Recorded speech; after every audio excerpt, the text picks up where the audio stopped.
करें शुरू। हाँ जी, अपन ने आई थिंक हाइड्रोडायनेमिक शुरू कर दिया था, नहीं नहीं किया था, कर लिए थे ना। पहले जब तक वो सब लोग आए अपन एक क्वेश्चन करके बताओ तुम लोग ना। ये एक वेइंग मशीन है, बस कॉपी नहीं करना है, इसे समझ लेना। सिंपल सा क्वेश्चन है, वो एक कॉमनली एग्जाम में पूछा जाता है इसलिए करवा रहा हूँ। ठीक है, इसके ऊपर एक ऐसे कोई कंटेनर रखा हुआ है जिसमें पानी भरा हुआ है, राइट। ऊपर एक स्प्रिंग बैलेंस है और ये हुक वुक है जिससे आपने पकड़ रखा है, और स्प्रिंग बैलेंस और यहाँ रीडिंग वीडिंग लिखी होती है एक। और ये एक बैग है, इस बैग के अंदर शुगर है। ठीक है, पहला सवाल, मंतशा। मंतशा बताया तुमने नाम? गुड। क्या मतलब होता है मंतशा का? हाँ? अरे वाह, एक नया पता लगा।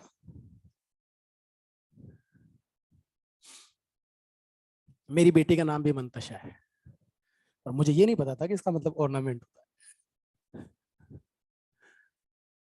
मुझे ये पता था कि मंतशा का एक मीनिंग होता है ऊपर वाले की मर्जी, दूसरा मीनिंग होता है फ्रेश, और तीसरा तूने बता दिया, ऑर्नामेंट। चलिए ठीक है, तो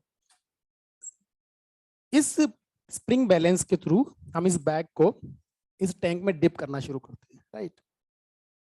जब डिप करना शुरू करेंगे तो रीडिंग चेंज होगी। शुरुआत में इसकी रीडिंग मान लेता हूँ R1 है, इसकी रीडिंग R2 है। तो R1 और R2 का क्या होगा जब मैं डिप करना शुरू करूंगा? तो R2 कम होगा, R1 बढ़ेगा। पूरा डिप कर दिया तो R1 R2 कम होके और R2 बढ़ के कांस्टेंट हो जाएगा। लेकिन अब क्योंकि उसमें शुगर है, शुगर डिसॉल्व होगी। अब क्या होगा?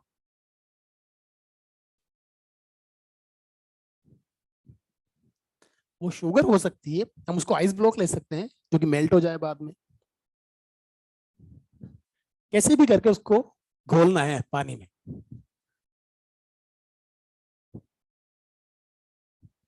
हाँ जी,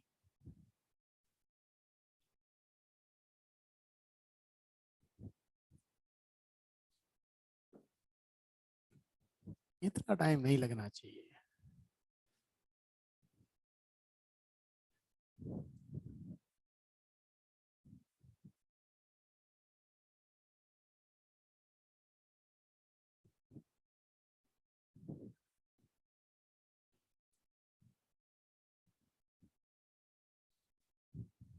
बस, इतना टफ तो नहीं था, सेम रहेगा। अरे काम करते हैं, एक काम करते हैं, बहुत आसान तरीका। जब हम इसको डिप कर चुके होंगे तो कहानी यह है, राइट। अब इसकी रीडिंग कितनी? अगर इसका वेट W1 है, इसका वेट W2 है, तो ये R1 कितना है अभी?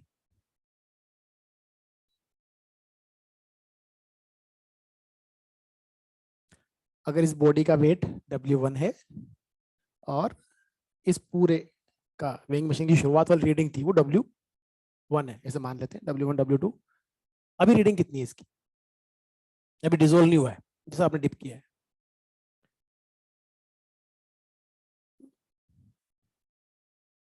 ऐसे मत करो यार, मतलब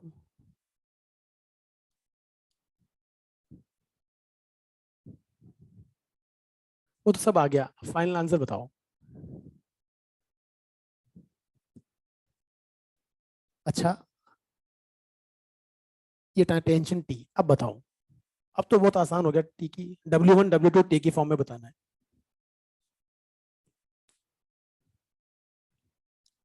अरे W1 plus W2 minus T. हाँ तो फिर बोल क्यों नहीं रहे हो? W1 plus W2 minus T ना, नहीं होगा? इसमें कोई शक है क्या? बोल दो अगर कोई डाउट हो तो। पक्का? अब शुगर डिसॉल्व हो गई तो टी 0 हो गया, क्या नेग्लिजिबल हो गया, ऐसे बोल सकते हैं। नहीं हुआ? तो वेइंग मशीन की रीडिंग का क्या हुआ? बढ़ी। पहले W1 plus WT minus T था, अब टी नेग्लिजिबल हो तो उसको 0 ही मान लो आप, तो W1 प्लस W2 हो गया और उसकी रीडिंग ऑलमोस्ट 0। अब देखो सवाल तो वही था ना, कौन सा जो आपने कई बार देखा, पहले वाला मॉड्यूल में है ना हमारे, जरा सी यूनिफॉर्म बदली है उसकी,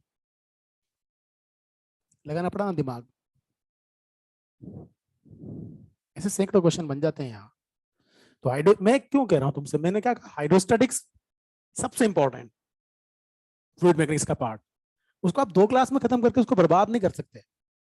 इतनी चीजें सोचने की है, अगर टाइम लिमिटेशन नहीं होती, मेरे पास ज्यादा ब्रॉड सेक्शन होता पढ़ाने के लिए, फिर अपन देखते हैं फ्लूइड क्या क्या करता है। फिर दूसरा पार्ट है सरफेस टेंशन, एक्सट्रीमली लॉजिकल, जबरदस्त सवाल बनते हैं। हाइड्रोडायनामिक्स वेरी इजी, बर्नौली तो लगानी है, बाकी मैकेनिकल एनर्जी कंजर्वेशन लगानी, काम बनता रहता है। अब एक सवाल देखना, ये क्लियर ना? हेलो? ऐसे बहुत सारे सवाल हम बना सकते हैं। एक बॉल अंदर छोड़ दें, ऊपर एक्सलरेट कर रही है, रीडिंग बदलेगी नहीं बदलेगी? ऊपर एक बॉल तैर रही है, धागे से बांध के अंदर बांध दिया, रीडिंग बदलेगी नहीं बदलेगी? ऑप्शन आपके, लगाते रहना दिमाग। अब सुनो, ये क्वेश्चन, ये आइस है, क्या है? आइस। और ए बी और जस्ट यहां तक सी डी, ये ऑयल है, ऐसा ऑयल जिसकी डेंसिटी वाटर से ऑब्वियसली कम होगी, तभी तो ऊपर है, और नीचे वाटर है। कहानी क्लियर? हेलो? आइस मेल्ट हो गई, ए बी और सी डी का क्या होगा?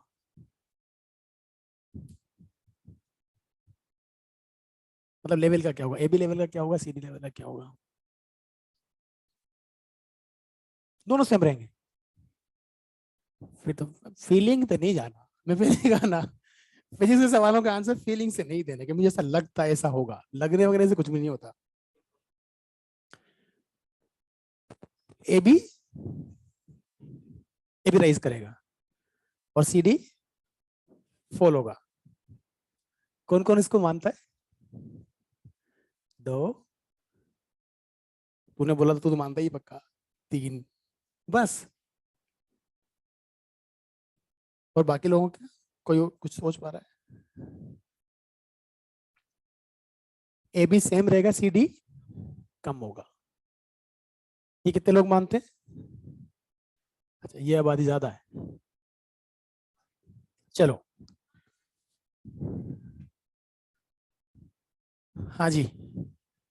अब पहले वाले आंसर जिसने दिया, तू जस्टिफाई कर तेरा आंसर, वो तो समझ में आता है सबके।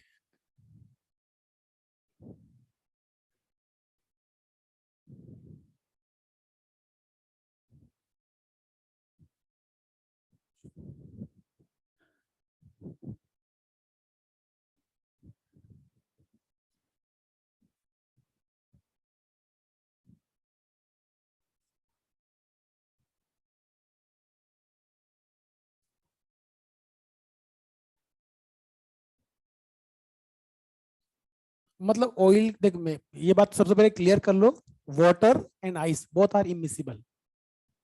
मिक्सचर नहीं बनाएंगे, कोई नई डेंसिटी नहीं आएगी, अपनी अपनी डेंसिटी रहेगी और वो ऊपर लेयर बना के तैरता रहेगा।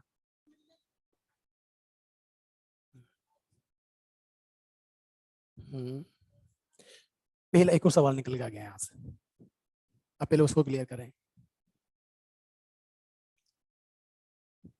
क्योंकि यहाँ भी लोगों का दिमाग खराब रहता है।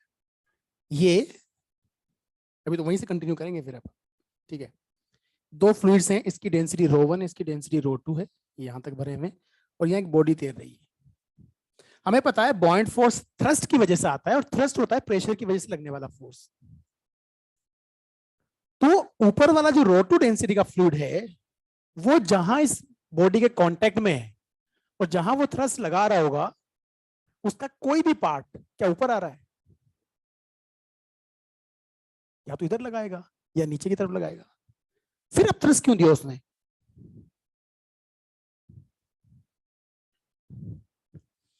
ये भी सच है कि वो अब थ्रस्ट तो दे रहा है।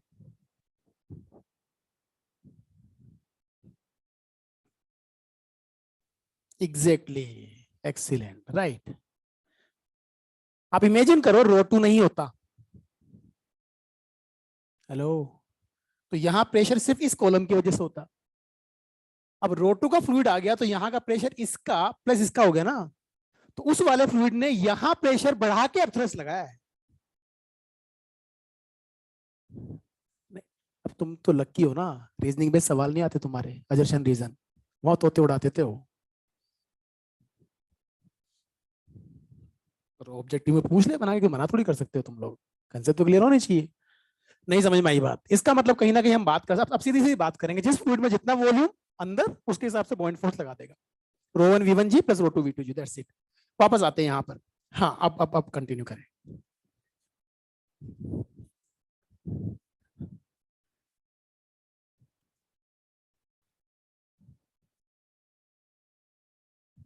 हाँ मतलब अपन शुरू में सिर्फ आइस अगर मेल्ट होगी और सिर्फ आइस और वाटर होता,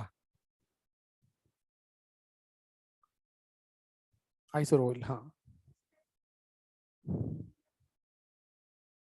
हाँ ठीक है।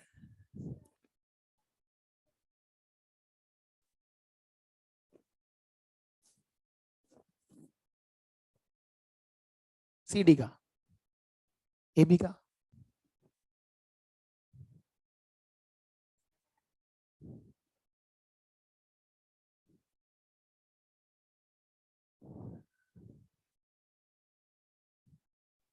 नहीं, क्या तुम्हें सोचता है?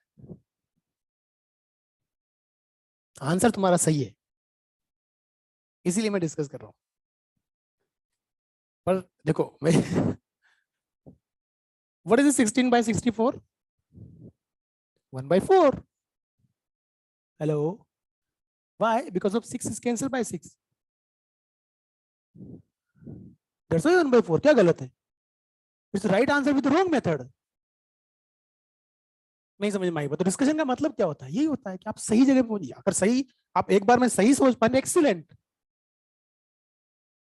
पर कई बार आंसर हम गलत तरीके से भी सही दे देते हैं ना, तो वो हो गया सही बाई लक, थोड़ा क्वेश्चन गलत तो दूसरी तरह से आ गया, फिर गड़बड़ हो जाएगा।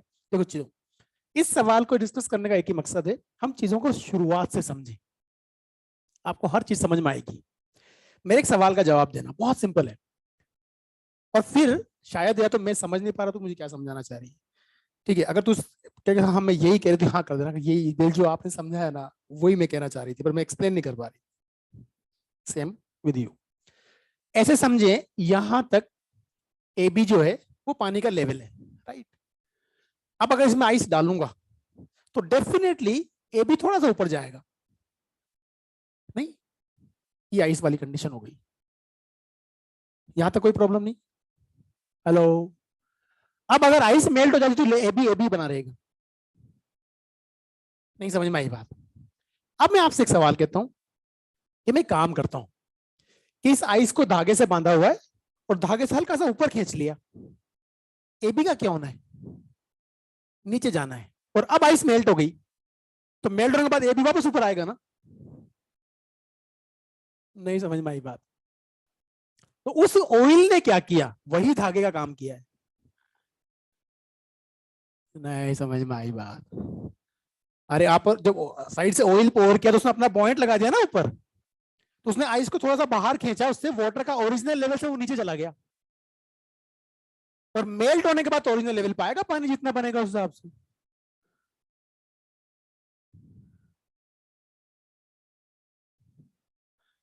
नहीं, कुछ लोग आदिवासियों की तरह देखे मेरे को नहीं समझ में आया, सिंपल था ना भाई। अरे यार, पक्का समझ में आ गया? क्लियर ना? सबके समझ में आ गया?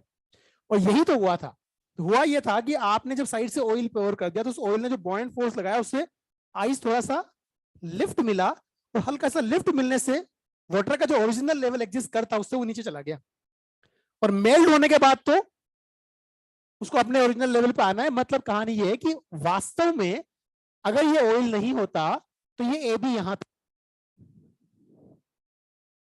नहीं समझ में आई बात? तो इसको यही आना है पक्का।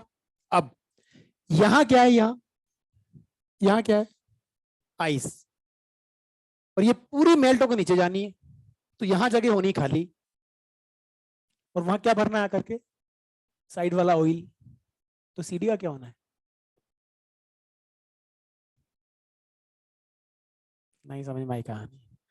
तो अब असली चीज क्या, मैं सवाल नहीं करवा रहा हूं तुम लोगों को, इम्पॉसिबल, ये क्वेश्चन नहीं था, ये बेहतरीन कंसेप्ट था जो आपने ये सीखा कि वास्तव में जब फ्लूइड्स आप पोर करना शुरू करते हो, कोई बॉडी अंदर है तो उसको लिफ्टिंग फोर्स कैसे मिल रही होती है, और जो ओरिजिनली फ्लूइड थे पहले वाले उनके लेवल कैसे रीएडजस्ट होते हैं। अगर हमारी ये बात समझ में आ गई तो उसकी मर्जी में जो क्वेश्चन पूछे आपको सोचने में टाइम नहीं लगेगा। हेलो, खत्म करें कहानी। अब आते हैं वापस जहां थे, और कहां थे अपन ने, डायनेमिक्स में कुछ नहीं किया था अभी तक, यूनिफॉर्म नॉन यूनिफॉर्म तक बात कर ली थी, टर्बुलेंट की बात नहीं की थी। सुनो, फिफ्थ था टर्बुलेंट फ्लो। अब इसमें क्या है ना, अपन शुरुआत में थोड़ा तेज दौड़ेंगे, शुरू में सब फालतू की चीजें, डेफिनेशन डेफिनेशन बिना काम किए तो फटाफट निकालेंगे। टर्बुलेंट फ्लो में क्या होता है कि fluid particles random path follow करते हैं ड्यूरिंग द फ्लो, ऐसे ऐसे कर्व्ड पाथ फॉलो कर रहे होते हैं, ऐसे नहीं चलते जैसे फ्री इलेक्ट्रॉन चलता है मेटल के अंदर। फ्री इलेक्ट्रॉन मेटल के अंदर कैसे चलता है, जिगजैग पाथ होता है ना, तो सीधा चलेगा, फिर यूं टकरा के यूं चलेगा, फिर ऐसे चलेगा, ऐसे चलता ही नहीं चलता, ब्राउनियन मोशन जिसको आप बोलते हो, जिगजैग पाथ बोलते हो। हेलो, और जब आप उस मेटल के एंड्स के बीच में इलेक्ट्रिक फील्ड अप्लाई कर देते हो तो उन इलेक्ट्रॉन्स के पास ड्रिफ्टिंग आता है, तब उसका पाथ स्ट्रेट नहीं होता, कर्व पैराबोलिक हो जाता है। नहीं समझ में आई बात? पर होगा क्या, जैसे इमेजिन करें आप कि वहां कहानी ये थी कि ऐसे मानते हैं एक इलेक्ट्रॉन यहां से यहां चला, यहां चला, यहां चला, यहां चला, यहां चला, ऐसे चला था। और ऐसा कब हुआ था?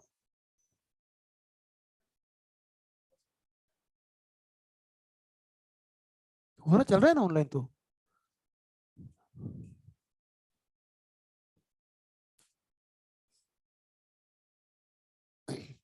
सुनो ध्यान से, ये तो फ्री पाथ है ना इसका, यहां से यहां तक का मेन फ्री पाथ कहलाता है, सब कुछ पता है ना सारी चीजें।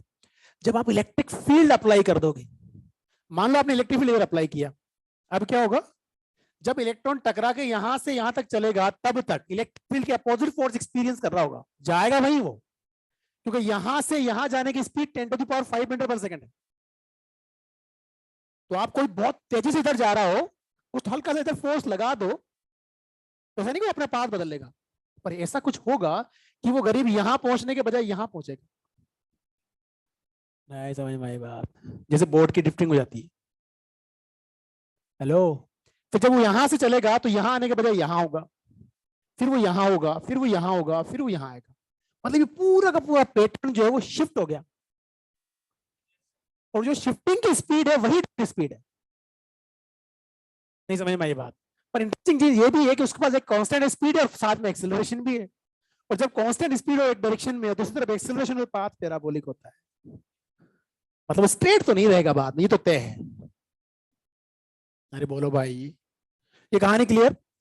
अब सुनो यहां क्या होगा, टर्बुलेंट फ्लो में क्या होता है कि जो ट्यूब है जिसके अंदर फ्लूइड फ्लो कर रहा है, उसमें फ्लूइड पार्टिकल्स कुछ ऐसे कर्व्ड पाथ, यहां ऐसा नहीं होता, कैसा पैराबोला वगैरह नहीं होता, ऐसे जिगजैग घूम रहे होते हैं, रैंडम पाथ, अलग अलग तरह के पाथ फॉलो कर रहे होते हैं, लाइक दिस, ऐसे।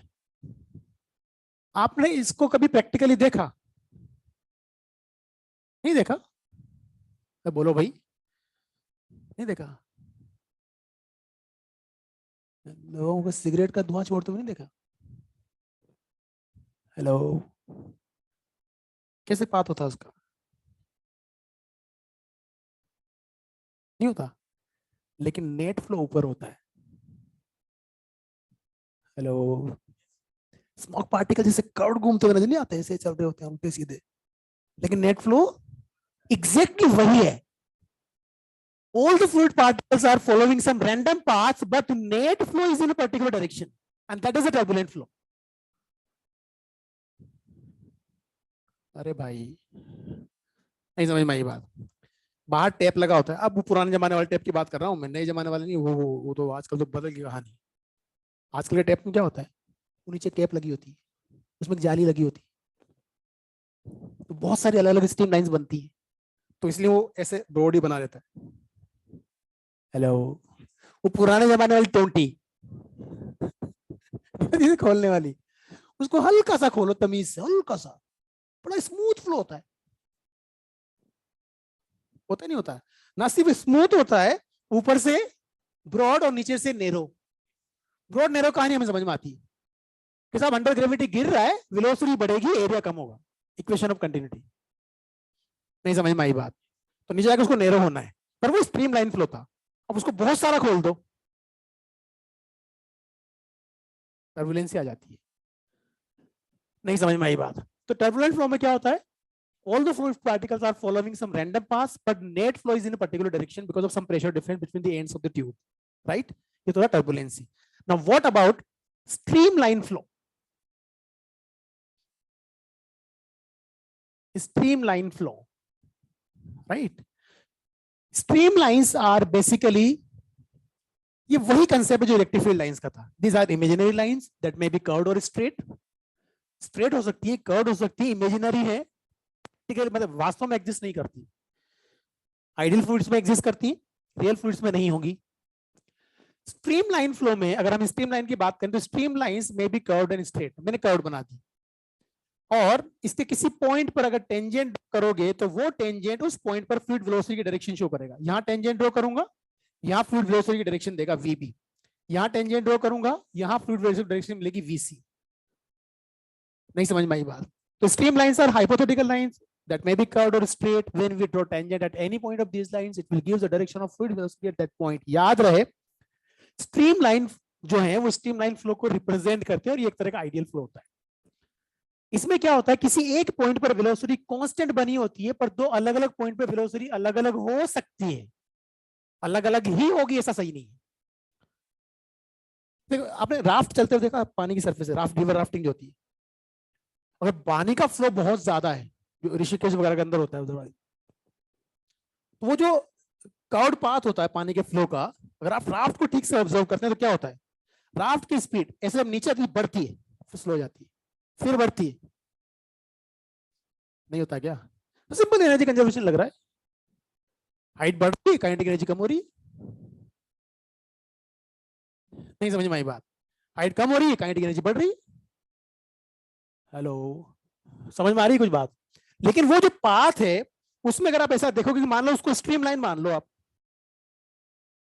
हालांकि वाइडल स्ट्रीमलाइन नहीं है, पर हम कंपैरेटिव स्टडी कर सकते हैं. तो अगर इस तरह से फ्लो कर रही है और आप एक जगह से लकड़ी के टुकड़े डालना शुरू करो जो तैर सकते हैं और दिख सकते हैं, हर टुकड़ा जब यहां से निकलेगा तब उसकी स्पीड वेलोसिटी v1 ही va होगी. यहां से निकलेगा तो, यहां से निकलेगा तो, मतलब एक पॉइंट पर वेलोसिटी कांस्टेंट बनी हुई, पर अलग अलग पॉइंट्स पर अलग अलग. अगर मैं ऐसे बात करूं कि कोई स्ट्रीमलाइन लाइक इस तरह की थी, एक हॉरिजॉन्टल लाइन बना लूं, तो यहां का टेंजेंट और यहां का टेंजेंट सेम डायरेक्शन में हो सकता है ना? अरे बोलो भाई. और सेम हॉरिजॉन्टल लाइन की वजह से सेम वेलोसिटी का मैग्नीट्यूड हो सकता है. तो स्ट्रीमलाइन फ्लो में दो अलग अलग जगह पे वेलोसिटी सेम हो सकती है, पर किसी एक पॉइंट में हमेशा कांस्टेंट बनी रहती है. That kind of the flow is what, streamline flow. Now अगर कहीं पर इलेक्ट्रिक फील्ड लाइंस क्राउडेड है तो आप क्या बोलते थे, स्ट्रॉन्ग इलेक्ट्रिक फील्ड. और डिस्टेंस में है तो weak electric field. Exactly same thing is here. अगर मेरे पास किसी non uniform area of cross section की ट्यूब में स्ट्रीमलाइन फ्लो है, और मैं ट्यूब के बजाय सिर्फ स्ट्रीमलाइन का डायग्राम बना रहा हूं, यहां एरिया A1 है, यहां एरिया A2 है, और ये है स्ट्रीमलाइंस एंड वाली, ये एग्जैक्टली मिड पॉइंट वाली स्ट्रीमलाइन, ये यहां से यहां जाने वाली स्ट्रीमलाइंस. कुछ समझ में आया? तो आप देखें कि यहां पर स्ट्रीमलाइंस क्राउडेड है, जबकि यहां पर स्ट्रीमलाइन, अरे बोलो भाई, लेस क्राउडेड है. क्या मतलब समझ में आया? यहां वेलोसिटी अगर v1 है और यहां वेलोसिटी v2 है तो v1 is greater than v2 होगा। नहीं समझ में आया? और जहां वेलोसिटी ज्यादा है वहां एरिया, मतलब a is inversely proportional to v है, या a और v का प्रोडक्ट कांस्टेंट है। There is no need of derivation of equation of continuity. कहाँ जरूरत पड़ रही है? मास कंजर्वेशन लगाएंगे, वॉल्यूम कंजर्वेशन लगाएंगे, a1 v1 equals to a2 v2 लगाएंगे, जरूरत नहीं है। नहीं समझ में आई बात? आप मुझे बताओ, ये एक मेटल है, ये मेटल है, इसके अंदर करंट फ्लो हो रही है, यहाँ करंट I1, तो यहाँ भी कितनी I1, यहाँ भी कितनी? पक्का? सब जगह करंट सेम। और I क्या होती है? N E A V D. सब जगह I N E I upon N E, A B का प्रोडक्ट, इक्वेशन ऑफ कंटिन्यूटी।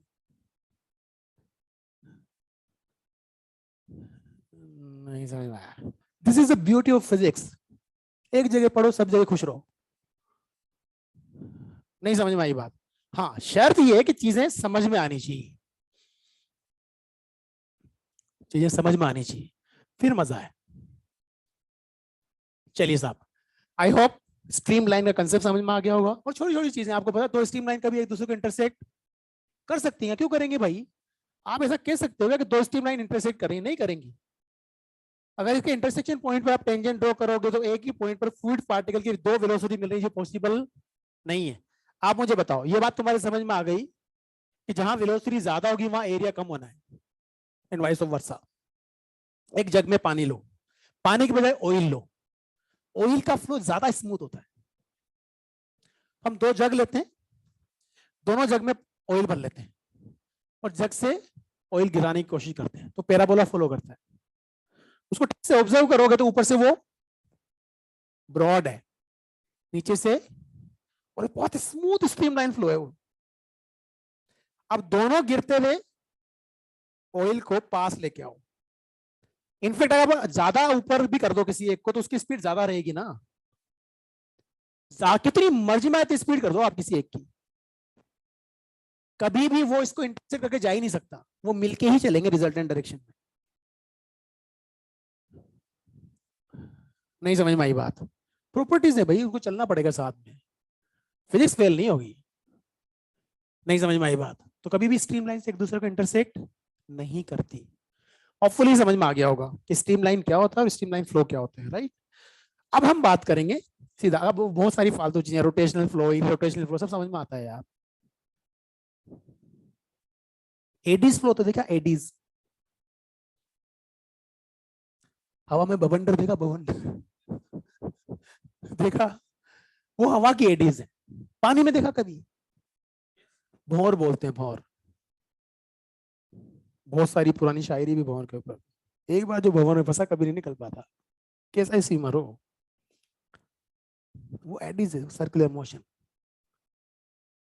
जैसे ईएमआई में नहीं होता, एडीज फ्लो होती है, फ्लूइड में भी एडीज फ्लो होती है, सर्कुलेटरी मोशन। और आप देखोगे, अच्छा, कभी ऐसा देखा होगा तुमने, तुम्हारा सिंक है, सिंक का होल बंद कर दो, बहुत सारा पानी भर दो, और फिर सिंक को खोल दो। नहीं समझ में आई बात? ब्लैक होल,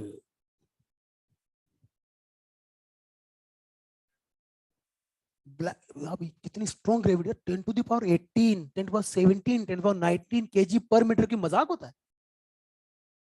अर्थ का मास 10⁻24 केजी के ऑर्डर में है ना,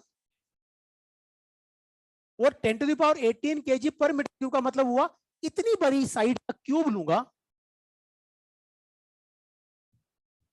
10⁻18 केजी मास। कुछ समझ में आता है?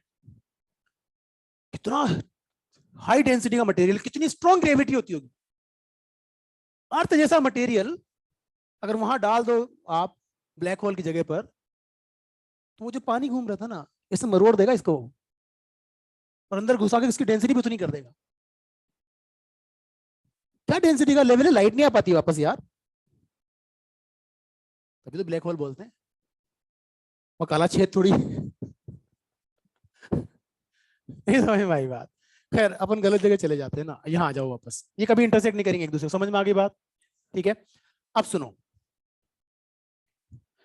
तो रोटेशनल फ्लो, इरोटेशनल फ्लो बहुत अलग अलग तरह के नाम से समझ में आ जाती है, कोई बड़ी चीजें नहीं है, उसको आप ज्यादा टेंशन नहीं पानी, जो मोटे मोटे मैंने आपको बता दी। सबसे मेन चीज टर्बुलेंट और स्ट्रीमलाइन फ्लो है।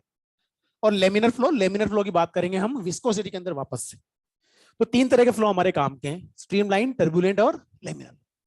टर्बुलेंट की बर्नौली में वापस दोबारा बात करेंगे। टर्बुलेंस से क्या होता है, कई बार आपने नाम सुना होगा, प्लेन वेन में बैठे हो तो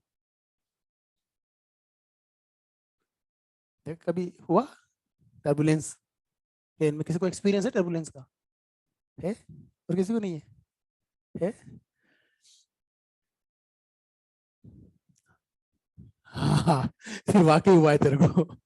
अगर कोई बंदा पहली बार प्लेन में बैठा और टर्बुलेंस हो गया, तो दूसरी बार बैठने के बाद 100 बार सोचेगा वो। गिरता है प्लेन ऐसे। अफ्रीका के अंदर कुछ रीजन ऐसे है कि 100 फीट 200 फीट तक प्लेन गिर जाता है।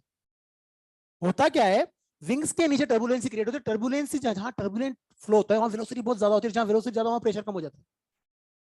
तो टर्बुलेंस क्रिएट होने की वजह से प्रेशर बहुत कम हो गया नीचे, ऊपर प्रेशर ज्यादा है, वेट भी नीचे, फिर क्या होगा? प्लेन तो गए हो। तो फ्री फॉल का मजा आता है लोगों को, अंदर बैठे लोगों को चीख पुकार मच जाती है प्लेन में। और पायलट उधर से बेचारा अनाउंस करता है भाई शांति बना रहे, ऐसा कुछ नहीं होगा, तुम सेफ हो। किसके समझ में आती है हम सेफ या क्या हो रहा है? फिर उसके लिए क्या है ना, टर्बुलेंस को खत्म करने के नीचे फ्लैप लगे होते हैं, उसी वो फ्लो को स्मूथ करने की कोशिश करते हैं, फ्लैप को ओपन कर देते हैं ताकि टर्बुलेंस खत्म हो जाए। और पर कई जगह पे प्रेशर डिफरेंस इतना ज्यादा क्रिएट हो जाता है कि वेलोसिटी डिफरेंस इतना ज्यादा होता है कि वो velocity of flow critical velocity से ऊपर निकल जाती है, इसलिए वो टर्बुलेंट फ्लो आ जाता है। चलो अब आगे बात करते हैं। हाँ,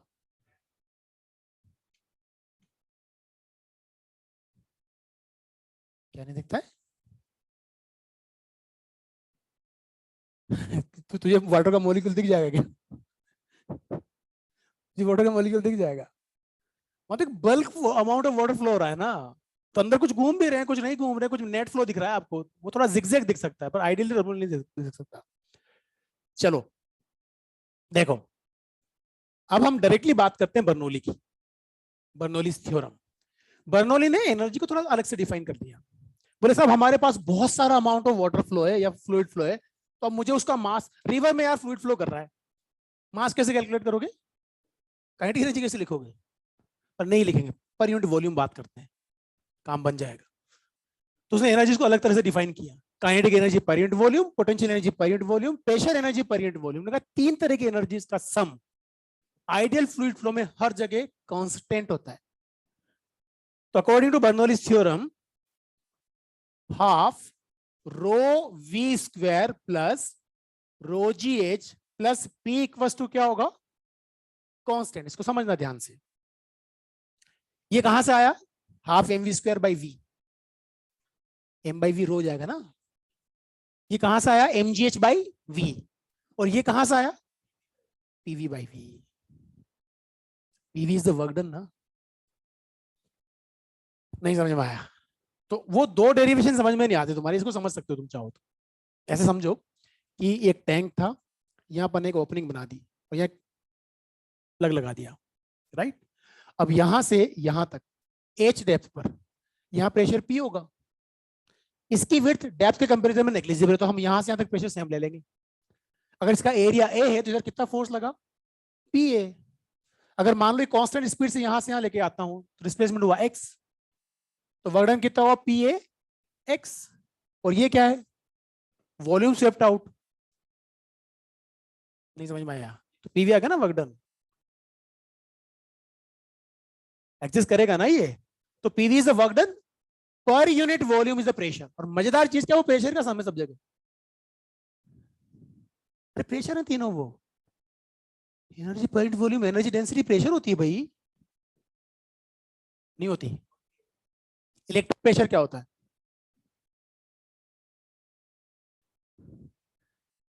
हाफ एप्सिलॉन नॉट या sigma square by 2 epsilon not. और एनर्जी डेंसिटी क्या होती है? यही होती है। नहीं होती क्या? तो बेसिकली ये क्या है? ये प्रेशर का सम था। नहीं समझ में आई बात? उसने कहा कि किसी भी आइडियल फ्लूइड फ्लो के लिए या किसी भी स्ट्रीमलाइन फ्लो के लिए तीनों एनर्जीज का सम हमेशा कांस्टेंट बना रहेगा, राइट? इसका मतलब अगर दो पॉइंट्स को कंपेयर करें तो कैसे लिखेंगे? Half rho v1 square plus rho gh1 plus p1 equal to constant. उधर टू वाली टर्म्स आ जाएंगी सारी। नहीं समझ में आई बात?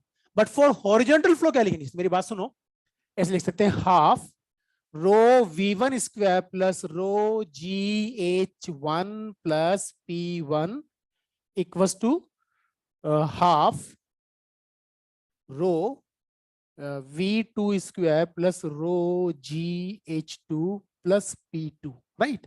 ऐसा बोल सकते हैं, ऐसे मान।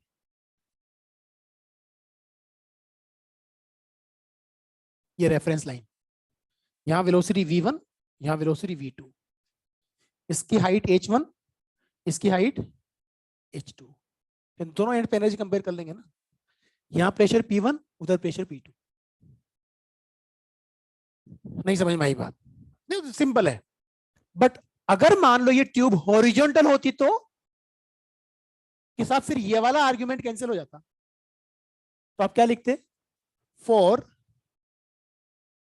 हॉरिजॉन्टल फ्लूइड फ्लो, बच्चा क्या लिखेंगे जल्दी बताओ?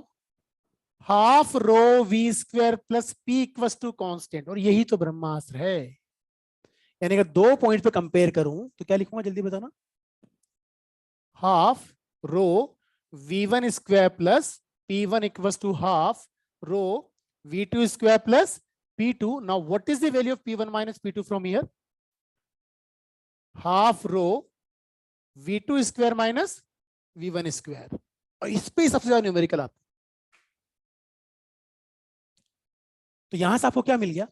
Pressure difference. प्रेशर डिफरेंस मिल गया मतलब फोर्स मिल गया, अगर प्रोजेक्टेड एरिया दे दिया जाए तो। आई बात समझ में? अब क्योंकि हमने मैथमेटिकल इक्वेशन की तो बात कर ली, उसको कैसे यूज करेंगे अभी हम बात करेंगे, पर कुछ प्रैक्टिकल एप्लीकेशंस की बात करता हूं वन बाय वन, फिर हम बाद में मैथमेटिकल इक्वेशंस एप्लीकेशंस पाएंगे। प्रैक्टिकल एप्लीकेशंस में बहुत सारी चीजें हैं, simple simple one one by बात करते हैं। तुमने कई बार देखा होगा एक कार स्पीड से निकल के जाती, उसके आसपास कुछ कचरा पड़ा है, कागज वाजे टुकड़े, तो भी साथ साथ रवाना हो जाती। नहीं होता? तो हुआ क्या कि हमारा जो सराउंडिंग है वहां एयर है, और एयर एक रियल फ्लूइड है जिसके पास विस्कोसिटी है। जब कार ट्रेवल कर रही है तो यहां एक बात समझ में आती है कि जहां प्रेशर ज्यादा होगा वहां वेलोसिटी कम होगी, वाइस वर्सा। तो कार अगर हॉरिजॉन्टल ट्रेवल कर रही है तो कार के कांटेक्ट में जो एयर के मॉलिक्यूल है उनकी स्पीड वही है जो कार की। तो जब कार ऐसे निकल के जाएगी तो उसके जस्ट पीछे वाले मॉलिक्यूल की स्पीड उतनी ही छोड़ के जाएगी जितनी खुद की स्पीड थी। मतलब कार के पीछे जो जगह बनी हुई है वहां एयर के मॉलिक्यूल की स्पीड और यहां कम, जहां स्पीड कम वहां प्रेशर, यहां प्रेशर, प्रेशर डिफरेंस क्रिएट हुआ। तो यहां कोई हल्का फुल्का कागज का टुकड़ा पड़ा है तो प्रेशर डिफरेंस की वजह से यहां आ गया और तेजी से हवा जो चल रही है मिल लिया, हो गया साथ साथ रवाना। यहाँ रेलवे स्टेशन पे जो शताब्दी उताब्दी आती है जिसकी स्पीड बोलते हैं 180 किलोमीटर पर आवर होती है, जो कभी नहीं होती, पर मान ले 180 है, तो जितने भी जीआरपी के वो पुलिस वाले होते हैं वो ट्रैक के आसपास खड़े होते हैं, किसी को वहां खड़ा नहीं होने देते। मतलब वहां मत खड़ा हो, ट्रेन खींच लेगी अपनी तरफ। 180 किलोमीटर पर आवर की स्पीड चल रही है भाई, तो प्रेशर डिफरेंस क्रिएट होगा ना। अच्छा, तो उनका दिमाग खराब जमा खड़े होंगे वो। अच्छा, उनको सुसाइड करना है बोले तो मैं आगे यहाँ खड़ा होता हूँ। वो तो दूर खड़े होते हैं भाई, तो बच्चा नहीं आ जाए कोई है? हाँ, ये बात इसने सही पूछी, उनको कैसे पता प्रेशर डिफरेंस क्रिएट होता है? वहाँ जो रेलवे इंजीनियर बैठा होता है वो पागल है, दिमाग खराब, उसका जॉब वो टाइम पास कर रहा है वहां पर। अच्छा, वो भाड़ में गया। कभी ठेले वाले को देखा? देखा होगा ना। ठेले वाले जो होते हैं जब भी लोड लेके जाते हैं तो ठेला खींच के लेके जाते हैं हमेशा, ऐसे वो रस्सी बांध के रखते हैं वहां पे। खाली ठेला है ना तो मर्जी में से ले जाएंगे, धक्का देके भी ले जाएंगे, खींच के भी ले जाएंगे, पर लोड अगर है तो हमेशा पुल करके लेके जाते हैं। उसको कैसे पता pulling is easier as compare to the pushing? तूने सिखाई फिजिक्स उसको? या ठेला चलाने के लिए पहले फिजिक्स सीखनी पड़ती है?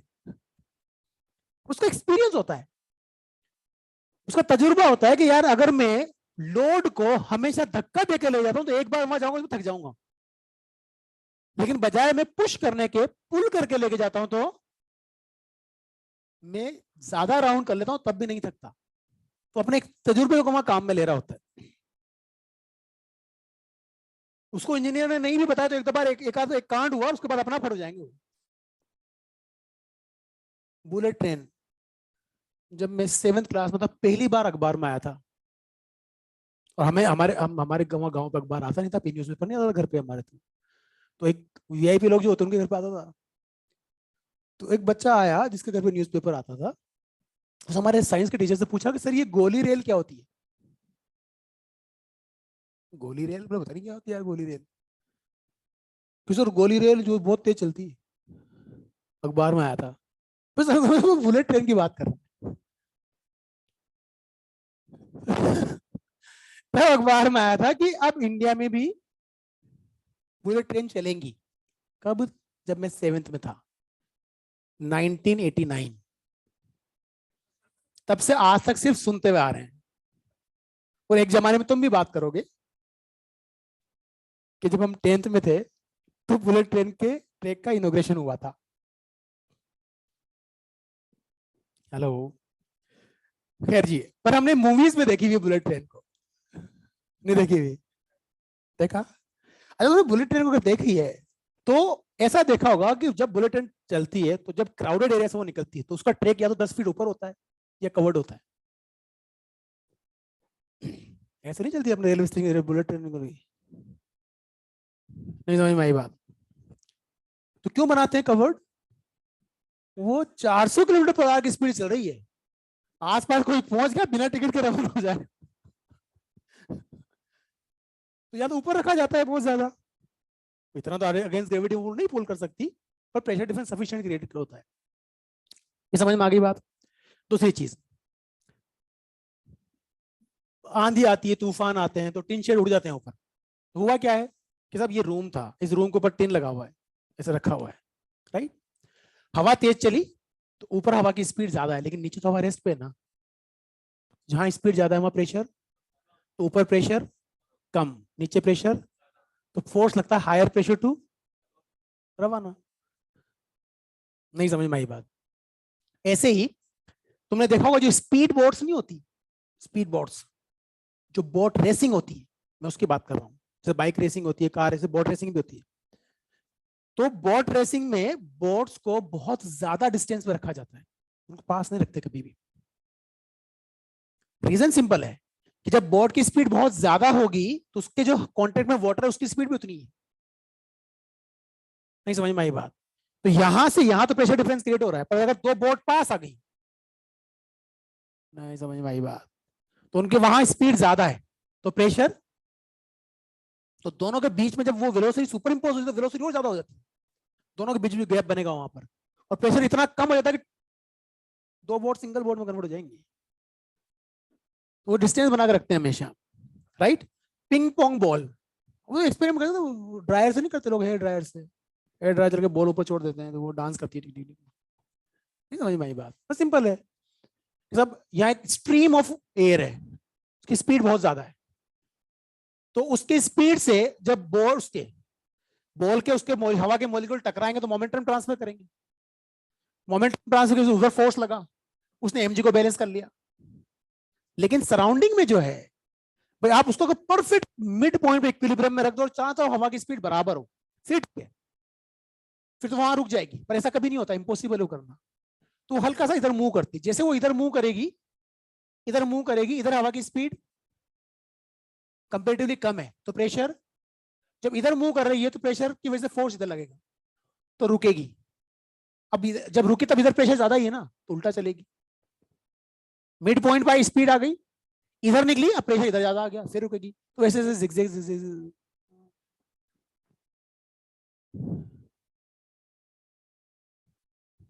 मर्जी उसकी।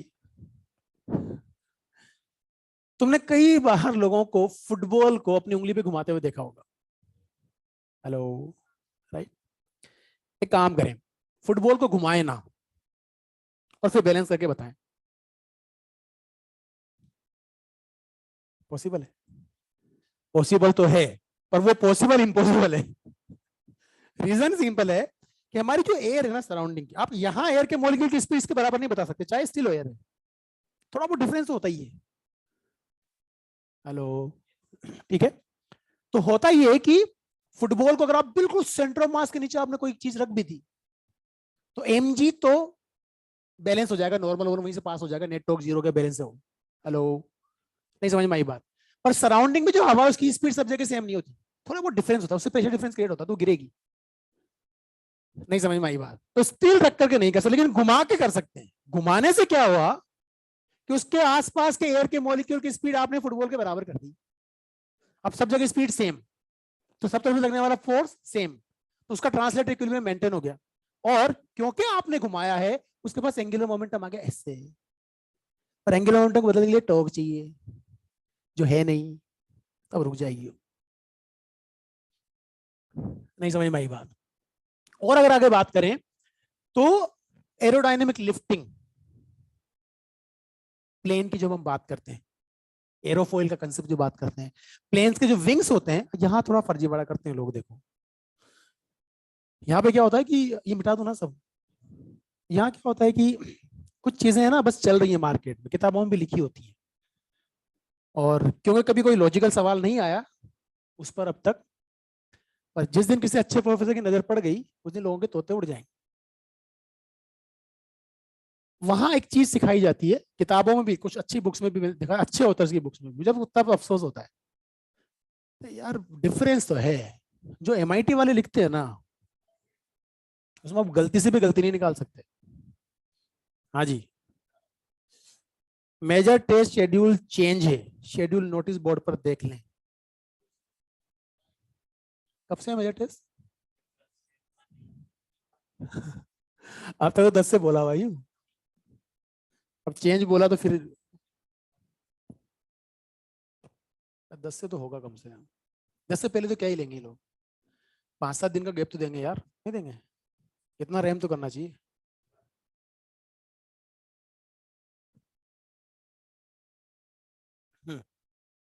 सुनो, तो अगर आपने विंग्स को ठीक से देखा है, प्लेन के विंग्स को, तो विंग जो होता है उसका शेप कुछ ऐसा होता है, ऊपर से कर्व होता है और नीचे से फ्लैट, या फ्लैट नहीं, थोड़ा सा इधर उल्टा कनकेव रखते हैं, कोशिश रहे फ्लैट हो। उससे क्या हुआ, लोग ऐसा बोलते हैं कि साहब जब प्लेन रनवे पे तेजी से दौड़ा, तो यहां टकराने वाले मॉलिक्यूल्स में जो सीधा चला उसने कम पाथ ट्रेवल किया, और जो कर्व्ड पाथ के अलोंग चला उसने ज्यादा पाथ ट्रेवल किया। और लिखा होता है कि यहां से जो दो मॉलिक्यूल आएंगे और जब यहां पहुंचेंगे सेम टाइम में आएंगे। पहला सवाल है किस खुशी में सेम टाइम में आएंगे? क्यों आएंगे सेम टाइम में भाई? ऐसे आ जाएंगे सेम टाइम में? तो अगर हवा रेस्ट पे है, हवा रेस्ट पे है, तो प्लेन जिस स्पीड से रन कर रहा है, हवा उसी स्पीड से अपोजिट चल रही है। नहीं समझ में आई बात? असल कहानी क्या है, सुनना ध्यान से। ऐसे माने कि हॉरिजॉन्टली हम बहुत सारे धागे बांध देते हैं, पास पास पास पास धागे बांध दिए हॉरिजॉन्टल पर से। समझ में आ गई बात क्या कह रहा हूं मैं? हेलो, ऐसे धागे बंधे हुए बहुत सारे हॉरिजॉन्टल पास पास।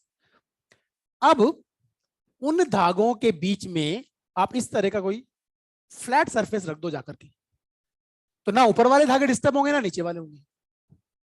नहीं समझ में आई बात? ठीक है। लेकिन अगर इसको मैं ऐसे कर्व कर दूं लाइक दिस, तो नीचे तो फ्लैट है, तो नीचे वाले धागे तो हॉरिजॉन्टली बने रहेंगे, जितना डिस्टेंस था उतना ही उतना ही, लेकिन ऊपर वाले धागे पास पास चले जाएंगे। धागे पास जाने का मतलब क्या है? स्ट्रीम लाइंस का क्राउडेड हो जाना। नहीं समझ में आई बात? तो स्ट्रीम लाइंस क्राउडेड होने का क्या मतलब है? स्पीड का बढ़ जाना। तो वो जो एरोडायनेमिक शेप हमने बनाया, उससे हुआ क्या कि कर्व सरफेस पे स्पीड बढ़ा दी स्ट्रीम लाइंस को क्राउड करके, और जहां स्पीड ज्यादा है वहां प्रेशर कम है। और हमने अब ये फॉर्मूला लिखा था कि प्रेशर डिफरेंस अगर आया, तो अगर नीचे की स्पीड मुझे पता है, ऊपर की स्पीड मुझे पता है, हवा की डेंसिटी मुझे पता है, तो प्रेशर डिफरेंस कैलकुलेट कर सकता हूं। Now you can calculate the projected area of the plane. Projected area calculate और मल्टीप्लाई करो तो लिफ्टिंग फोर्स मिल जाएगा। नहीं समझ में आई बात? तो वो कैलकुलेशन फिर इंजीनियर की कैलकुलेशन के साथ प्लेन कितना बड़ा है, कितनी लिफ्टिंग चाहिए। कई बार सिचुएशंस ऐसी क्रिएट हो जाती हैं कि उनको इफेक्टिव एरिया बढ़ाना पड़ता है। देखा होगा प्लेन जो कभी विंग्स के पास सीट वीट मिलके देखा उसको, तो जब प्लेन रन करना स्टार्ट करता है तो उसको फ्लैप निकल के आते हैं बाहर, प्रोजेक्टेड एरिया बढ़ा रहे होते हैं। नहीं समझ में आई बात? ठीक है। और जब वो हवा में चला गया, क्योंकि शुरुआत में ऊपर उठाना है, ये वाला फोर्स ज्यादा चाहिए। हेलो, तो ऊपर ही थोड़ी उठाया जाना है भाई, रखना भी तो कांस्टेंट। तो फिर वो फ्लैप्स उसके अकॉर्डिंग वापस अंदर चले जाते हैं कि उसको कितना रिक्वायरमेंट, वो सारी आजकल कंप्यूटर की कैलकुलेशन है। तो पता है जिस इंसान ने प्लेन की सबसे ज्यादा डिजाइनिंग की है वो आज तक प्लेन में नहीं बैठा।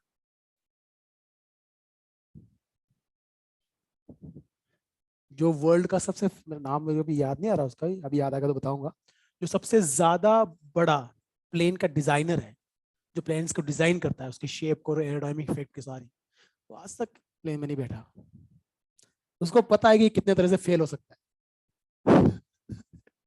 डर का लेवल ये है गालिब। लोग दूसरों को बिठा के उड़ा रहे, खुद नहीं बैठ रहे। तो, तो एरोडायनामिक समझ में आ गया क्या हुआ? सवाल आया है 2-3 बार ऐसे आया। ऊपर की स्पीड देते हैं, नीचे की स्पीड देते हैं। एयर की डेंसिटी आप जानते हो कितनी होती है? 1.29, अप्रोक्सीमेटली 1.3 kg पर मीटर क्यूब। और लिफ्टिंग फोर्स बोल देते हैं। और ये यही होता है, टेस्टिंग होती है ना पहले प्लेन की। तो कोई भी बड़ा प्लेन है तो उस बड़े प्लेन का मॉडल बनाया जाता है। और इस मॉडल पे तुमसे सवाल पूछा जाता है। मॉडल बनाते हैं, अब मॉडल में थोड़ा इंजन लगा के उड़ाओगे इसको, तो छोटा सा मॉडल है इतना बड़ा, उसके वेट की कैलकुलेशन कर लेते हैं। इसका वेट इतना है, इस प्रेशर डिफरेंस इतना चाहिए, लिफ्टिंग के लिए इतना फोर्स रिक्वायरमेंट है। तो क्या करते हैं, उस मॉडल को एक टनल में खड़ा कर देते हैं। और टनल में प्लेन को चलाने के बजाय हवा को चलाते हैं। बात एक ही हो गई ना यार? नहीं समझ में आई बात? तो बिना इंजन के लिफ्टिंग मिल जाती है उसको। अरे यार, समझ में आ गई बात? तो ये था प्लेन वाली कहानी। अब आप बात करते हैं मैग्नेस इफेक्ट। सारे प्लेयर यूज करते हैं जो अच्छे प्लेयर होते हैं। क्रिकेट में बहुत जबरदस्त यूज होता है। बॉलिंग में स्विंग, स्विंग अलग होता है, सीम अलग होता है, स्पिन अलग होता है। 3 चीजें हैं, स्विंग, सीम और स्पिन। सीम तो उसके सिलाई वाले सेक्शन से जो बॉल को स्किड मिलता है टप्पा लेने के बाद, वो होता है। स्पिन की कहानी अलग है, वहां फ्रिक्शन काम में ले रहे होते हैं। बॉल को इस तरह से घुमा के फेंका जाता है कि जब वो गिरती है तो रोटेशन के अगेंस्ट फ्रिक्शन आता है, उसका डायरेक्शन ऑफ मोशन बदलता है, तो गिरते डायरेक्शन बदल जाती है उसकी। लेकिन स्विंग में मैग्नेस इफेक्ट काम करता है, हवा में ही बॉल का मूव करना। जो footballer, tennis player, cricket player ये यूज करते हैं। तुमने देखा होगा कि कई बार, अगर तुम्हें फुटबॉल का शौक है तो ये गोल पोस्ट है, वहां कॉर्नर मारते हो,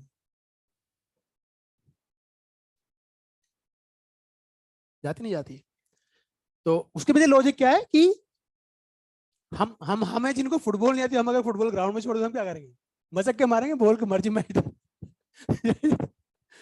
उनका प्रैक्टिस का लेवल क्या होता होगा आप इमेजिन करो। उनको सेंटीमीटर की कैलकुलेशन का आइडिया होता है कि मैं कहां फुटबॉल के किक मारूंगा, उससे उसको कितना रोटेशन मिलेगा, कितना डिस्टेंस ट्रेवल करेगा। इवन वो जो गोल पोस्ट का कॉर्नर होता है, उनको पता है इस कॉर्नर से एंटर करवानी है मुझे, मेसी रोनाल्डो तो वो लोग क्या करते हैं, फुटबॉल के जब किक मार, अगर मैं सेंटर ऑफ मास पे किक मारूंगा तो उसी ट्रांसलेटरी मोशन करेगी। अब ट्रांसलेटरी मोशन करेगी, दोनों तरफ प्रेशर सेम है। नहीं समझ में आई बात? लेकिन अगर मैंने सेंटर ऑफ मास के थोड़ा साइड में किक मारा, टेंजेंशियल, वो ऐसे मारते हैं किक, ऐसे नहीं मारते। उनको लंबा शॉट भेजना तो ऐसे मारेंगे, और उनका किक हमेशा टेंजेंशियल चलता है, उससे वो घूमती है। अब घूमने से क्या हुआ, जैसे मान लो एक ऑब्जेक्ट हवा में ऐसे घूमता हुआ जा रहा है इधर, या ऐसे ऐसे घूमता हुआ जा रहा है, हम फुटबॉल तो ऐसे घुमाते हैं लोग, ऐसे घूमता हुआ ट्रेवल कर रहा है, तो सेंटर ऑफ मास इधर ट्रेवल कर रहा है। अब मान लेते हैं कि इसके पास रोटेशन नहीं होता, तो अगर सेंटर ऑफ मास की वेलोसिटी v है तो इधर और इधर हवा की वेलोसिटी v होगी। तो अगर ये घूम गई तो घूमने की वजह से ओमेगा आर भी आएगा। वो एक बार एक ओमेगा आर तो उस वी को सपोर्ट करेगा और एक अपोज करेगा। नहीं समझ में आई बात? और सपोर्ट और अपोज से क्या हुआ? यस, एक तरफ वेलोसिटी बढ़ी, एक तरफ वेलोसिटी, उससे प्रेशर डिफरेंस क्रिएट हुआ, प्रेशर डिफरेंस ने फोर्स लगाया, पाथ कर्व। नहीं समझ में आई बात? और वो क्या करते हैं क्रिकेट टेनिस प्लेयर, उनका रैकेट भी सीधा थोड़ी चलता है, ऐसे मारते हैं। कभी नोटिस करना ध्यान से, जब रैकेट से शॉट मारते हैं बॉल के तो ऐसे चलता है। हम अगर ऐसे मारे तो पता नहीं कहां जाएगी बॉल। सब प्रैक्टिस है भाई। तुमसे नहीं कहते कि बेटा सवालों की प्रैक्टिस करा करो, स्पीड भी आएगी, एक्यूरेसी भी आएगा।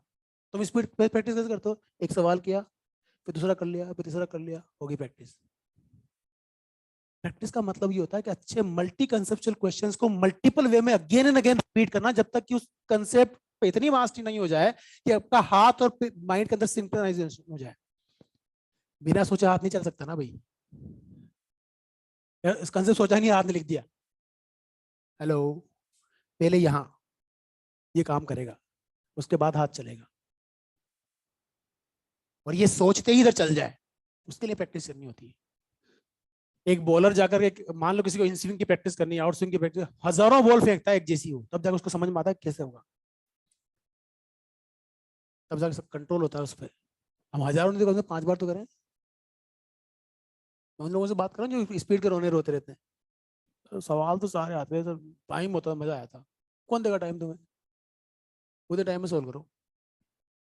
तो वो जबरदस्त प्रैक्टिस करते हैं, उनका कंट्रोल इतना गजब का होता है। तो वो क्या होता है कि यहां से शॉट मारा, टेंजेंशियल मारा, अब बॉल को मिल गया रोटेशन। नहीं समझ में आई बात? उधर से एक प्लेयर ने यहां से आइडिया लगा लिया कि बॉल कहां आने वाली, तो वहां रन करके जाएगा, लेकिन तब तक बॉल स्विंग होकर बाहर गई। दो चीजें होंगी, या तो शॉट मिस होगा या इनकम्प्लीट आएगा। दोनों ही सिचुएशन में सामने वाले को फायदा है। नहीं समझ में आई बात?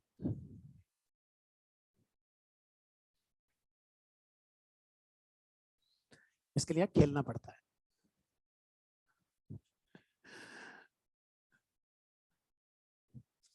मेरे जिंदगी में मैंने अब तक, मतलब I am luckiest person in this industry की कम से कम 7-8 बच्चे AIR 1 मैंने पढ़ाए, जिसमें से 3 या 4 या 5 बच्चे जो हैं वो गोल्ड मेडल ओलंपियाड फिजिक्स लेके आए, और 4 बच्चे MIT गए।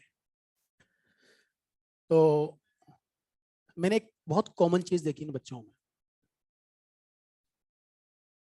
दो शौक इन सब में पाए गए थे। एक तो खेलने का, दूसरा नोवेल पढ़ने का।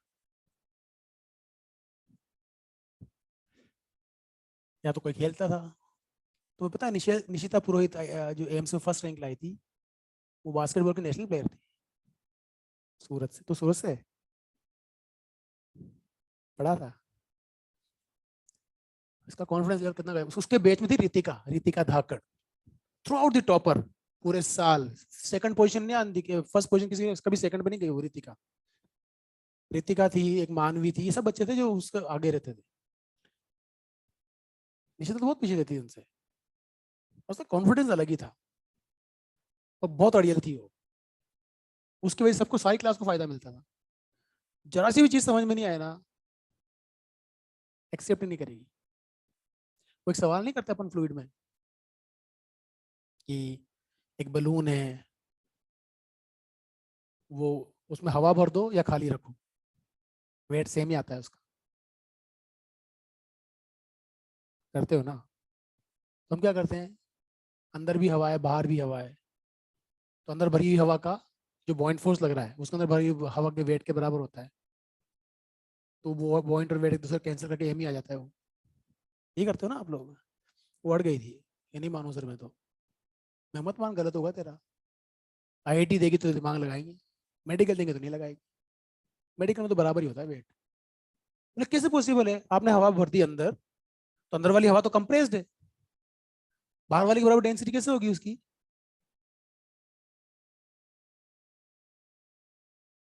इसलिए कहते हैं ना कि अच्छा स्टूडेंट वो होता है, कहने वाले से ज्यादा अक्ल सुनने वाले में होनी चाहिए।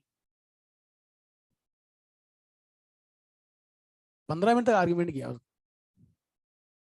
अब देखो मैं बोल चुका हूँ, पहली लाइन मैंने बोल दी, मैं अगर एम्स में सवाल आ जाए या जेई एडवांस में आए तो हम वो कहीं ना कहीं मेंशन करेगा डेंसिटी के बारे में, तो हम ये लॉजिक लगाएंगे, अदरवाइज मान लेंगे। बोले कैसे मान, सवाल ही नहीं बनाना चाहिए, अब मैं क्या करूं, दुनिया बना रही है तो, और आ रहे हैं एग्जाम में तो। जैसे कि ना एम्स के 2 दिन पहले उसका मॉडर्न फिजिक्स का सवाल था, उसने खुद माथा बच्चे करी पर उसने पता लास्ट में एक ही बात कही थी, सर ये कितना ही लेकर जाए रैंक किया, देखना वहां तो वही लाऊंगी। और उसने बहुत दिमाग से पेपर सोल्व किया था, उसका सबसे टफेस्ट पेपर आया था एम्स का। उसकी रैंक फर्स्ट पता है कि उससे उसी साल हमारे पास एक बच्चा था हर्षित आनंद, पुराने टीचर्स पूछा ये हर्षित आनंद कौन था, इन्होंने कभी जिंदगी में नहीं पढ़ा होगा ऐसा बच्चा। मैं चित्रांग मूडे को पढ़ा, चित्रांग मिलता उसको मुकाबले, इतना गजब का दिमाग था, इतना कैलकुलेशन हर चीज गजब। उसकी नहीं आई रैंक, उसकी 17 या कुछ ऐसा आई, फर्स्ट नहीं आई, निशिता की first I. Paper ending, this is the important thing. मैं अक्सर बोलता हूँ, हर बैच में पढ़ाता हूँ, 10 बार समझाता हूँ कि पेपर में कसम खा के मत जाओ कि पहले सवाल से सारे सवाल करने हैं, नहीं। तुम्हें नहीं पता कहाँ कहीं से सवाल छुपा हुआ है, तो कुछ सवाल जैसे अब तो मैं मेडिकल पढ़ाते हैं ना, मेरे को मेडिकल पढ़ाते 10 साल हो गए, उससे पहले 10-11 साल मैंने IIT पढ़ाया। तो मैं जानबूझ के गलत सवाल डालता था पेपर में, सवाल सही होता था और उसमें आंसर एक भी नहीं होता था उसका, सारे आंसर गलत, ताकि बच्चा ये सीख जाए कि सवाल को छोड़ना भी चाहिए भाई, सवाल छोड़ने के लिए बहुत बड़ा दिल चाहिए होता है, और बायोलॉजी का सवाल छोड़ने के लिए तो बहुत ही बड़ा दिल चाहिए होता है। आते आते भी लगता है सी सही है यार, चलो फिजिक्स केमिस्ट्री के सवाल भी छोड़ देते हैं लोग। तो हैंडलिंग इज वेरी इंपॉर्टेंट, तो आपको आना चाहिए।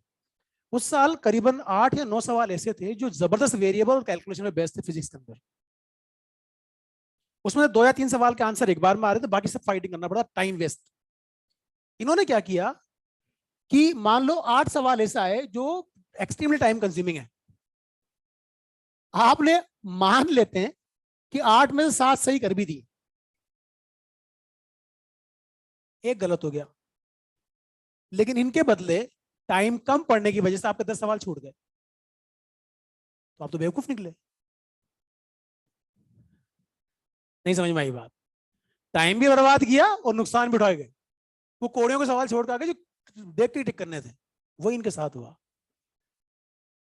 तो अक्सर मैं समझाता हूं कि पेपर 2 राउंड में ही सोल्व करना है। तुम छोटी सी क्लास से पढ़ता, तुम्हें टीचर बोलता था कि बेटा पेपर पढ़ लो, उसके बाद पहले जो सवाल आते हैं वो अटेंड करो और खाली नहीं छोड़ के आना।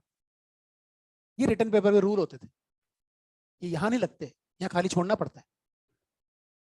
अगर नहीं आ रहे छोड़ो भाई, तुक्के अलाउ नहीं है। दूसरी चीज, अब यहाँ पेपर पढ़ तो नहीं सकते तुम, 180 सवाल है, पता लगा पढ़ने में 1.5 घंटा गया, तो फिर पढ़ने के बजाय क्या करें, रूल्स वो यहाँ अप्लाई अप्लाई करने पड़ते हैं यहाँ के पेपर में, और हैबिट डाल के फिर वहां डायरेक्टली नहीं होगा। आपको 3 तरह का सवाल मिलता है, इजी, मॉडरेट, टफ। मेडिकल में ये <5% होता है, और भी बोल दो 2% से कम होता है, ये 15% के आसपास होता है, और बाकी सारा ये होता है। यानी ये वो सवाल, मैं फिजिक्स के पेपर की बात करता हूँ फॉर एग्जाम्पल, फिजिक्स के पेपर में मान लेते हैं कि तुम्हारे जैसे बच्चों के लिए जो बहुत अच्छे से पढ़ाई कर रहे हैं, उनके लिए 30 सवाल तो बहुत ईजी होंगे। 10 सवाल कैलकुलेटेड थे पर बन जाएंगे, और 5 से फाइट करना पड़ा, राइट। इसी तरह से ये कहानी अपन केमिस्ट्री में मान लें, ये भी केमिस्ट्री मान लें, और बायो में मान लेते हैं कि आउट ऑफ 90 क्वेश्चंस 85 एक बार में बनते हैं। बायो में या तो होता है या नहीं होता है, नहीं समझ में आई बात। 5 ही मूड खराब करते हैं, और उन 5 में भी 3 सवाल ऐसे होते हैं जिसमें आपने सवाल पढ़ते सी टिक कर दिया, ज्यादा दिमाग लगाया तो बी सही लगने लगा, और बाद में आंसर की में देखा सी सही था। नहीं होता, क्योंकि ह्यूमन ब्रेन है, फर्स्ट टाइम आपको वहीं लेके जाता है जो आपने पढ़ा था, फिर आप लगाते हो 1.5 अकल। तो इन्फॉर्मेटिव चीजें तो हमेशा आप जो पहली बार सोचा था वो, हाँ अगर कभी कभी ऐसा लगे कि नहीं यार 100% श्योर हूं यही सही है, तो ही चेंज करें। कंफ्यूजिंग में पहला आंसर कभी चेंज ना करें। तो कहानी ये निकल के आई कि बायो का 85 क्वेश्चन, राइट, इसके 30 और इसके 30, राइट, 60 और 85 कितना हो गया भाई? 145। आप मुझे बताओ क्या ये वो क्वेश्चन थे? बायो के 85 में तो आपको मुश्किल से 15 से 20 मिनट मैक्सिमम बता रहा हूं, 20 मिनट मान लो, क्या बोलते हो? ये 30 वो थे जो एक स्टेप में थे या डायरेक्ट थे? अगर कंसेप्चुअल थे तो डायरेक्ट थे, या एक फॉर्मूला अप्लाई करते आंसर आ गया था। तो कोई भी सवाल 30 से 35 सेकंड से ज्यादा का नहीं था। हेलो, तो मैक्सिमम से मैक्सिमम 30 मिनट लगेंगे, मैक्सिमम बता रहा हूं 30, तो 20 से 25 मिनट असली टाइम। तो नहीं समझ में आई बात? तो 30 ये और 30 मिनट कौन से? 60 और 20 ये, 1 घंटा 20 मिनट। और आपके सवालों का परसेंट जो निपट गया वो कितना है, राइट? अच्छा, असली चीज ये है कि ये सारे सवाल वो है जो 100% सही है, जहां कुछ इफ एंड बट था ही नहीं, शक की गुंजाइश ही नहीं थी। तो क्यों ना इसके आंसर की भी पहले भर ले, 5 मिनट वो माइनस कर दो।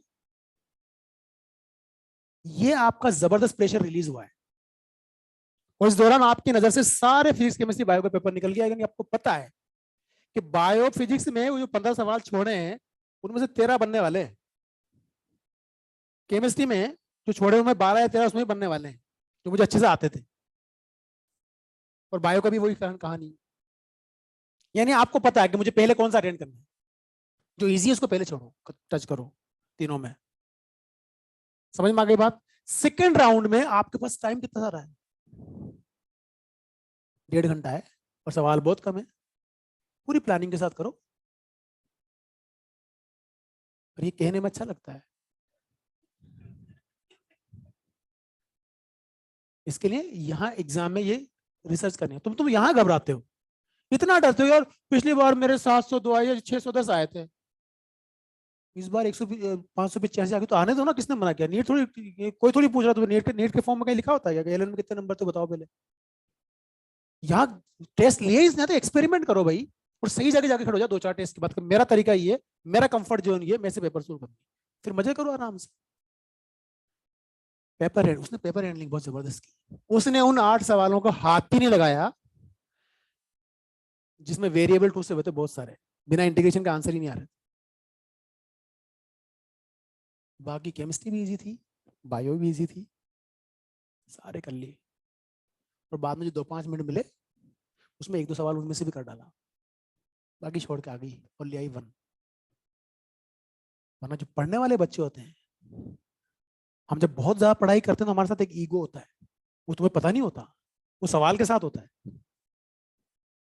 तू कैसे सोल लेते हो, इससे ज्यादा सोल तो मैंने किए। अब तूने कर लिए होंगे, कसम खा क्यों कर रहा है यार?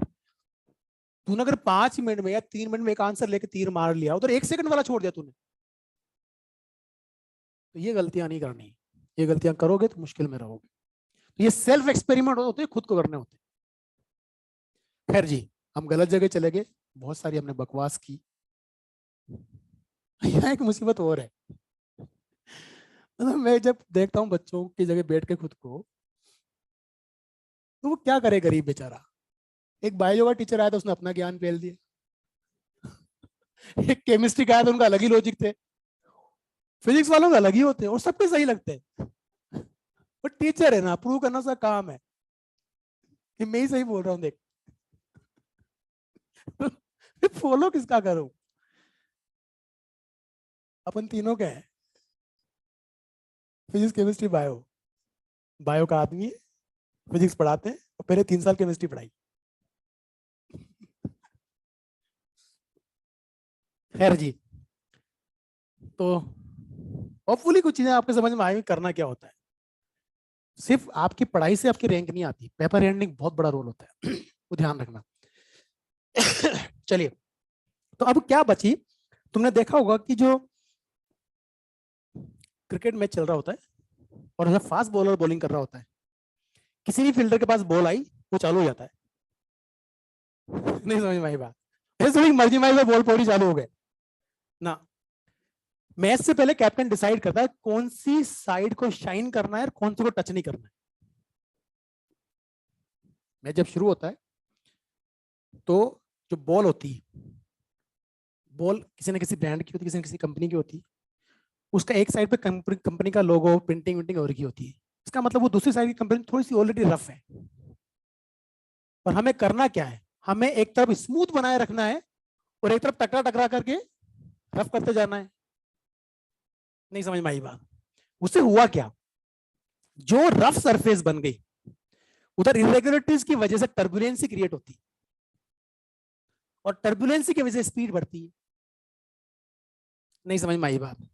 अब आपने बॉल को पकड़ा और वो रफ सरफेस को रखा बाहर, तो यहां टर्बुलेंसी होगी। नहीं समझ में आई बात? टर्बुलेंसी की वजह से स्पीड, प्रेशर।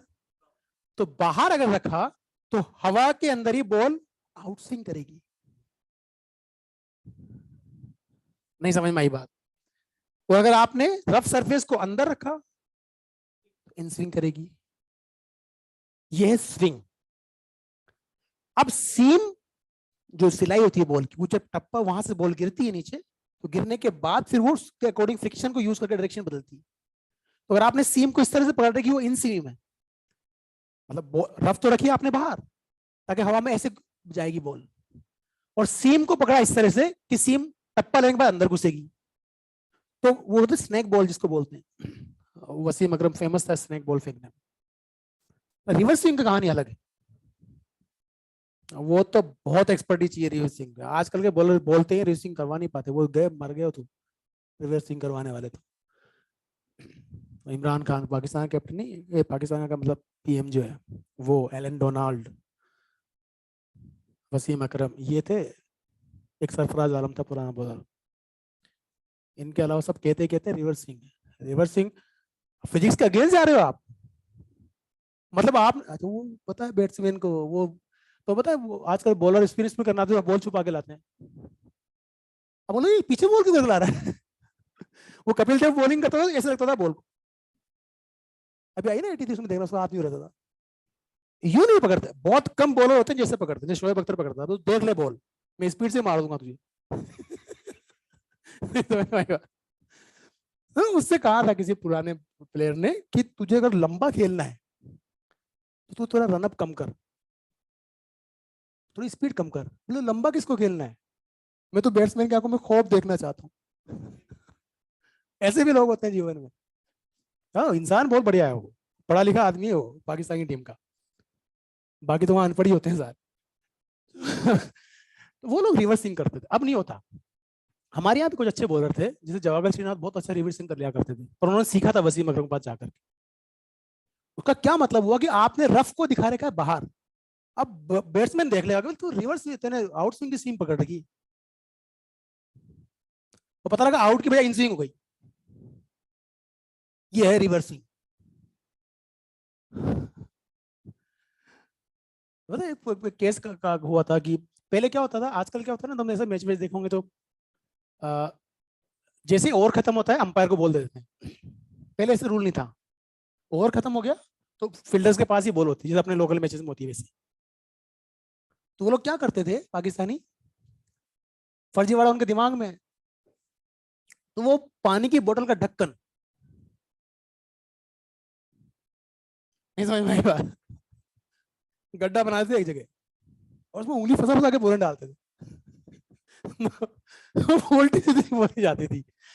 और बाद में उन्होंने ओपन किया, हम ऐसा करते थे। अब क्या कोई ने संन्यास ले लिया, अब उसको खेलना नहीं है। बोले यार क्या बॉल करते थे, मैं क्या बॉल करता ढक्कन से। बाद वालों के रास्ते खत्म कर दिए उन्होंने। वो चीटिंग होती थी एक तरह की ना। पर ऐसे रिवर्स स्विंग का कंसेप्ट ये है पूरा का पूरा, स्पिन में अलग लॉजिक होते हैं सारे, पर रिवर्स स्विंग में बहुत जबरदस्त प्रैक्टिस चाहिए होती है। उसमें फिंगर्स का भी रोल होता है, रफनेस का, सीम का, तीनों का कॉम्बिनेशन ऐसे बनाया जाता है कि प्रेशर डिफरेंस वैसे लाया। अच्छा उनको फिजिक्स थोड़ी आती है, रात दिन प्रैक्टिस करते हैं। वो अपने भुवनेश्वर कुमार ने एक बॉल निकाले थे, नकल बॉल, नाम तुम देखते क्रिकेट देखते हो, उन्होंने नकल बॉल निकाली थी। उसमें क्या होता है, बॉल को अपन जनरली ऐसे पकड़ते हैं, ऐसे पकड़ते हैं ना। तो अगर आपने बॉल ऐसे पकड़ रखी, ऐसे, जब आप बॉल को रिलीज करते हो तो इन फिंगर से ऐसे लगता है फोर्स, तो बॉल ऐसे घूमती हुई जाती है आगे। नहीं समझ में आई बात? तो अगर बॉल ऐसे घूमती हुई आगे बढ़ रही है तो उसके अकॉर्डिंग ऊपर नीचे प्रेशर डिफरेंस क्रिएट होगा। उससे ये होगा कि बॉल जहां गिरनी चाहिए उसके पहले या बाद में गिरेगी, लिफ्टिंग मिल जाएगी ना बॉल को। उसने क्या किया कि मेरी बॉल घूमनी नहीं चाहिए या उल्टी घूमे। उससे क्या हुआ कि आपकी आदत पड़ी है बॉल खेलने की, आपको हाथ से हाथ छोड़ते समझ में आता है कि बॉल यहाँ का टप्पा लेगी, आप उतना ही पाँव निकाल के बैटिंग करने जाओगे। उसने बॉल को ऐसे पकड़ने के बजाय ऐसे पकड़ लिया और यूं मार दिया उल्टा उंगलियां। अब क्या हुआ, उसका रोटेशन बदल गया। नहीं समझ में आई बात? तो जो हाथ से छूटने के बाद आपको लगेगा बॉल वहां गिरेगी, वहां नहीं, उसके पहले गिरेगी। उससे क्या हुआ कि वो बॉल को खेलने जा रहा था यहाँ के बल्ले के इस पॉइंट से, और बॉल टकराएगी यहाँ और वो जाएगी हवा में, और उसने वहां पहले फील्डर लगा रखे। तुम सोच सकते हो इतनी फिजिक्स लगती होगी।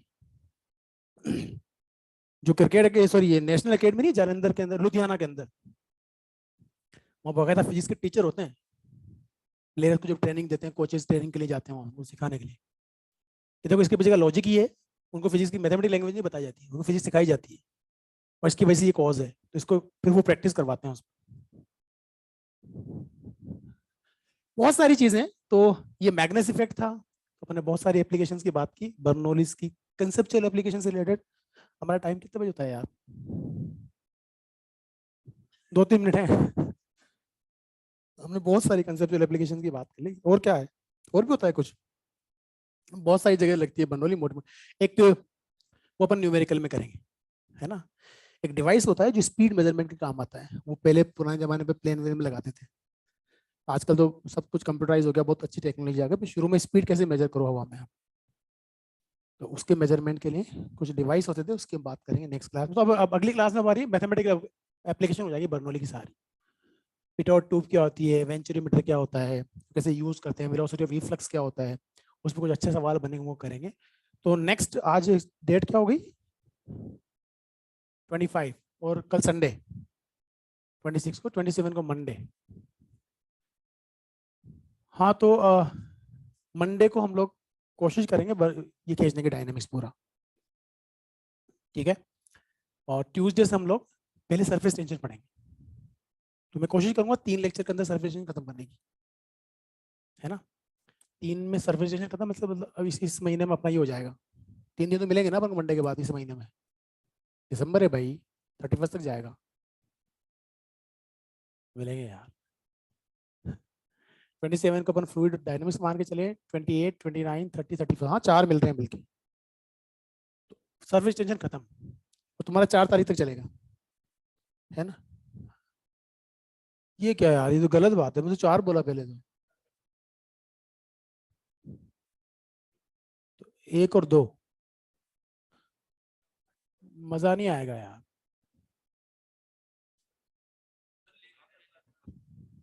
हाँ मतलब लेंगे, मतलब क्योंकि इलास्टिसिटी भी पढ़नी है, विस्कोसिटी चलो ठीक है, विस्कोसिटी आधे पौन घंटे में खत्म हो जाती है, उसमें 2-3 फॉर्मूले उनकी एप्लीकेशन है, 2-4 चीजें बता दे, सब समझ में आ जाता है, उसमें गलत नहीं होता।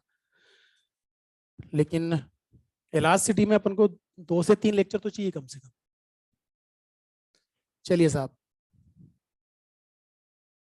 सर आज का तो सैंड पेपर भी यूज करते हैं, वो भी बॉल रफ करती है। बेचारे बच्चे पता नहीं क्या पूछते रहते यार, अपने देख ही नहीं पाते थे। सर आप नीचे खड़े होके पढ़ाते तो मैं नहीं दिखता। हाँ यार सही बात है, बड़ा अजीब फील होता है ना, आवाज आवाज आ रही है, पता नहीं क्या टीचर पढ़ा रहा है। राइट राइट, याद रखना पड़ेगा ये। चलो थैंक यू सो मच।